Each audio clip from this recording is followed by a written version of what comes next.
Hi guys, it's Blackman the Traveller, and basically this blog is going to be about why I haven't been using social media platforms for the last 2 weeks. So guys, as you know, I was travelling around Turkey for 2 weeks, and the original plan was to travel around Turkey from Istanbul to Cappadocia to Izmir, and also go towards the Turkish-Armenian border. But there's been some circumstances that I couldn't fulfill that journey, and I couldn't make it to the Turkish-Armenian border. The plan was to take a 33-hour train from Ankara all the way to the Turkish-Armenian border, but because there is political problems and a little unrest happening in that part of the world, I couldn't go. Anyway guys, so basically this blog is about, the main reason why I'm making this type of blog is basically what happened to me in Turkey, how my phone got stolen, and how I didn't have no access to online banking, how I couldn't travel around Turkey, how I got stranded for 2 days in Turkey, and yeah, pretty much it. So basically guys, what happened is I went to Olympus with a guy, American dude that I done hitchhiking with. So we basically hitchhiked from Antalya to Olympus. It's in one of my blogs, you can check it out. Olympus is a little hippie area in the south of Turkey near the Mediterranean Ocean. It's like I think it's like 2 hours away from Antalya. So anyway, I went there one time, it was amazing. I went back to Antalya, then I decided to go to a place called Kaj. It's located in the western part of Turkey near the Mediterranean Sea, with another guy that I met in a hostel, some cool guy from Chile. So we went all the way to Kaj, then we went back to Olympus. We actually hitchhiked halfway, and we met a bunch of local people. It was so cool, laid back, and it was it's pretty much chilled. So basically we stayed 2 nights in Kaj, then we spent 2 nights in Olympus, and then from Olympus the plan was to go back to Antalya and continue my journey to a place called Adana. It's the food hall capital of Turkey. And then obviously from Adana I was meant to go to the Syrian border in a town called Antakya. The whole part of this journey was the plan B was to go to the Syrian border, document my stay, and to also document the Syrian refugees and get to interact with people over there and show people how people live, how people are surviving, and to actually show people, look, that the Syrian people should not be forgotten, and also for me to be the first black guy to go towards the border over there and actually document people and actually see how they live. So basically I was checking out of my hostel on a Wednesday. I went to have breakfast, and then after that I went to my room to have a shower, but then I realized I don't have a towel, so I went back to I had my phone. I put my phone in reception. There's like a lounge where you have breakfast and where you can eat, so I left my phone over there. And then after that I went to have a shower, then I went to check my phone, and my phone was still there. It was left uncharged. I don't know why I didn't use my portable charger, but I was using my portable charger to charge this camera device that I have. So anyway, the Chilean guy was half asleep. He was meant to check out together, and then he was obviously a bit drunk from the night before because he had a couple drinks to drink. So anyway, I went back, had my shower, come back, checked my phone was there. But then I went back to the room, and then I was lying down, but something said to me, okay, go back and check your phone. So I went back to check my phone, and then I discovered that my phone was not there, but my charger was there. And the way it was charged because this hostel, it's like a treehouse hostel. So it's very, very wooden, it's very, very rustic. And the lounge was just amazing. So basically you got like different platforms where you can charge your phone, but of course it has like the long plugs. So when I discovered that my phone was not there, and I just saw like my charger's hanging down, I went ballistic. I said to the guy, yo, my phone's not here. I was talking to the Chilean guy, and he was just like confused. His English was a bit small, and he was like, what do you mean? And then the owner was there, and I said to him, look, someone stole my phone's not there. And he's like, oh, you should have, the response from the owner, he was like, you should have left your phone to charge in your room.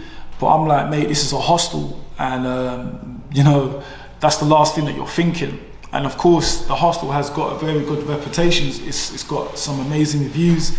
And I was thinking, okay, that was the last thing at the back of my mind.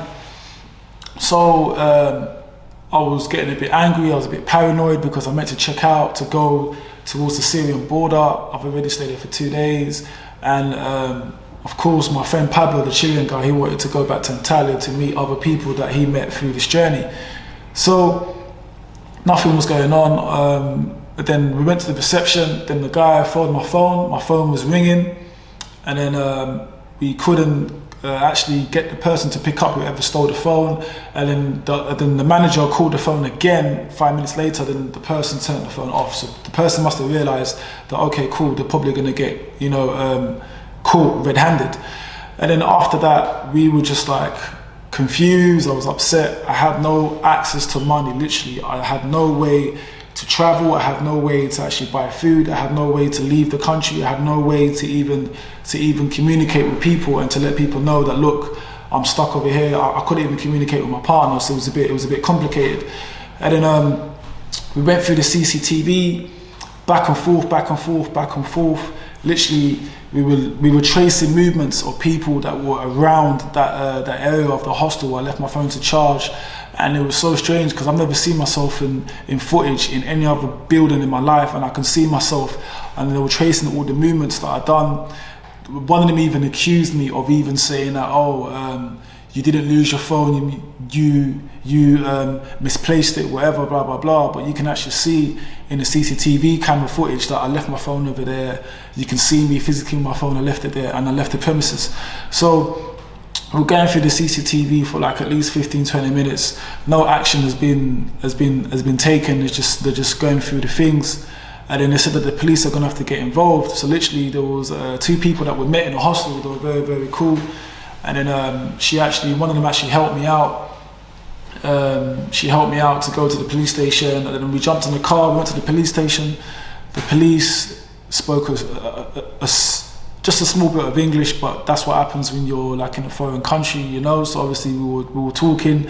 She was explaining to them what happened, blah blah blah. The police took down my details, and then they said that, do you have the Find Me? Can you find your phone? Literally, I forgot my email address, my iCloud address, and I forgot the password. But the only way I could access my email address was to go on my computer. My computer had low battery. I didn't have an international charger, so literally I was like running like on 40%, and that's the only way for me to interact with people from outside to let them know what happened to me. So the police were doing their job. They investigated. They dropped us back to the hostel, and then they were going through the CCTV footage again, and then literally nothing was happening. I was in shock. I had about £20 in my cash card. That's not enough to actually even survive it, even to travel, even though Turkey's cheap. But I was just so upset. So I had £20. So what happened is, I went on my computer and I went on Instagram, and I sent my cousin a message. I said, look bro, my phone got stolen. Some random person stole my phone. I've got no access to money. I've got no access to online banking. Can you please help me out, blah, blah, blah. Then he didn't respond, because the time frame, I think between Turkey and the UK, I think it's like a 2 or 3 hours difference. And then eventually he got back to me. Then he said, all right bro, what's your situation? And then I spoke to him, and I told him exactly what happened. And then he sent me some money. Then I just about had enough money, and then it was just from there, it was just going back and forth. Then the police came back, and then they got me to write a statement. I couldn't really understand it because most of it was in Turkish. And then after that, the girl actually translated it into English, so I actually started to understood what they were saying. So then it was just like, literally, it was just immense. Like, I don't know, I was just full of rage, of anger. I was like hurt. I was disappointed that someone can actually steal someone's phone. And the day that I'm checking out, my phone gets stolen. And literally, I was just pissed. I was upset. I just wanted to hurt someone, but I thought, you know what, you can't really resort to violence. And whoever stole my phone, they're just pretty much stupid. Like, they're just bastards. You know, they're just fucking. They've got no empathy. You know what I mean? Like, they're low lives. So yeah, the police wrote down a statement. And then it's just like, fuck, what do I do? Do I go back to the UK? Do I carry on? You know, should I carry on to hitchhike to save some money? Should I make it to the Syrian border and actually capture this amazing moment and show you people what it's like to go towards the Syrian border? Literally, I didn't know what to do. So I was clueless. I ended up staying in a hostel for 2 days.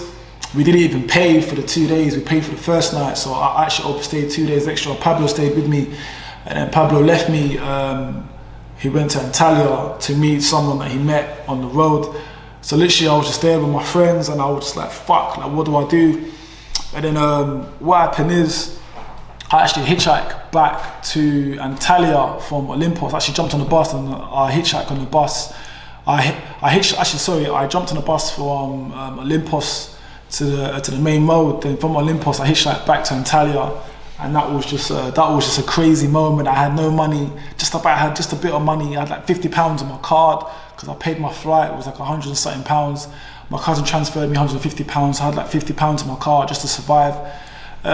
When I checked out of the hostel, they actually didn't charge me for the 2 nights, so that was their complimentary way of saying, look, we're sorry that your phone got stolen, so they didn't charge me. That was actually nice of them. But what I found a bit weird, they had only one camera downstairs where we had breakfast. So where you can see me putting down my phone, so the camera's facing towards me, you can actually see, but there's no back camera on the other side of the hostel, so you can't really see if someone actually stole the phone. And I was getting a bit upset. I said to them, how can you have only one camera downstairs? Like this is meant to be a hostel. You know, you guys have some amazing reviews, and what happens if there's a fire? And then the owner was just explaining, this is like the second time it's happened, you know, blah, blah, blah. So I had to hitchhike all the way back to a major city with £50 in my pocket. I had no access to online banking. I had no internet. Bear that in mind, I had no internet. My second brick phone was in the UK, so I was just about hanging on. If I missed that flight that was leaving Antalya to go back to London, I would have probably been in a worse scenario. Some people did help me out, some people did help me out along the way, but it was just one of the worst experiences I've ever had. Some people say when you travel, you either lose your phone gets stolen, you lose your passport, you lose your money, and people say to me that this is part of the journey. It's always part of like whenever you travel. And you know what, I'm not going to say, and I'll be honest with you, it is a life learning experience. But to lose your phone when you're just about to check out and go to another country to capture a moment, it's hurtful.